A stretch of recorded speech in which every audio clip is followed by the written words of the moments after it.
Ce qui freine de nombreux utilisateurs, c'est l'image négative du handicap visuel. C'est à cette question qu'Yves Van Zie, malvoyant et président de l'association Vue d'Ensemble, a décidé de s'attaquer. Salut. Ouais, toi. Ouais, ça va. J'ai les dessins, donc je peux te montrer. Il a fait appel à Anne-Sophie, passionnée de mode. Donc ton idée, c'était de révolutionner un petit peu la canne blanche, de redesigner le pommeau principalement, c'est ce que tu me disais. Donc, Yves Van Zie. Je lui ai proposé d'imaginer avec moi comment on pourrait customiser la canne. Et tout de suite, ça l'a emballé. On a l'idée de contacter les créateurs, elle et moi, pour leur proposer ce projet, parce que je pense que ça peut parler. Un peu sport, donc très flashy. Ah ouais, j'aime bien. C'est repris un peu du grip du manche de raquette de tennis. Ouais, je pensais justement à ça. Donner l'envie aux personnes qui perdent progressivement la vue de porter la canne. Et aussi donner un autre regard de la canne aux personnes voyantes valides. Là, c'est très féminine, très girly, avec le fourreau de tissu, les œillets pour le lassage. Ce qui est assez drôle, c'est que depuis la création de la canne, elle a un petit peu changé, mais toujours dans le même générique. L'idée, c'est ramener de la fantaisie. Et la fantaisie, ça peut permettre à ceux qui ne veulent plus porter la canne, de la porter en se disant qu'ils portent un bel objet. Et aussi à des non-voyants qui ont leur vieille canne et avoir les possibilités de changer tout le temps selon leur humeur, selon les saisons, et surtout avoir une envie, être beau dans son objet et la porter avec fierté. Couleurs, matières, textures, les combinaisons sont multiples. Cuir, daim, velours, fourrure, avec un brin d'imagination, les possibilités de personnalisation de la canne se déclinent à l'infini. Ça change du classique, ça change du classique. Tu vois, là, comme ça, c'est super joli. Ah oui, ah ouais. En plus, c'est doux, tu vois. Ça va plaire aux femmes, ça. Bon, les hommes aussi, je pense que vous n'êtes pas contre un peu de douceur en hiver. Ouais, bien sûr.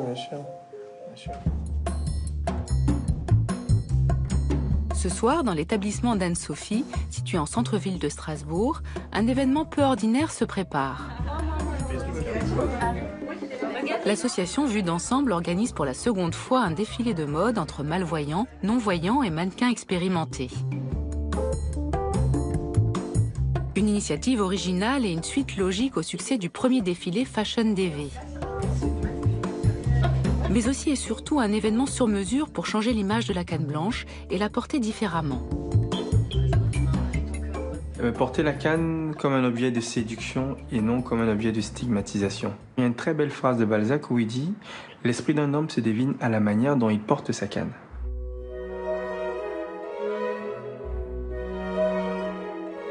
Nadia est venue de Paris pour participer au défilé. Pour elle, c'est plus qu'une première.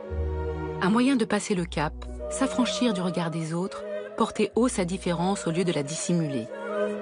Ce soir marque une nouvelle étape et un grand pas en avant dans son parcours pour se reconstruire, retrouver confiance en elle et en son image. La canne, c'est nous qui la prenons et c'est nous qui en faisons un peu ce qu'on en veut. En fait, c'est nous qui la menons là où on a envie de l'amener. C'est elle aussi qui nous amène de manière très fonctionnelle, mais à la fois il y a quelqu'un au bout et c'est la personne qui prime sur la canne, je pense.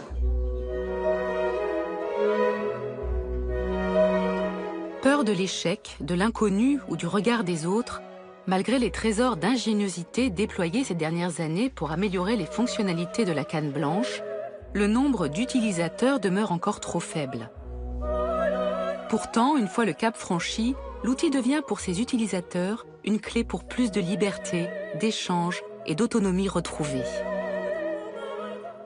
Pour de plus amples informations, vous pouvez contacter l'Union nationale des aveugles et déficients visuels 0800 940 168 www.unadev.com.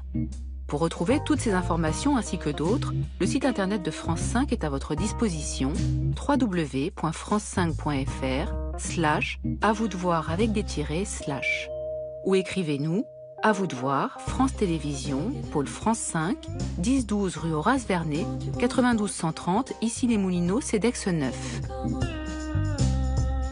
Auteure-réalisatrice Christine Stromboni. Producteur délégué Emmanuel Schlomberger.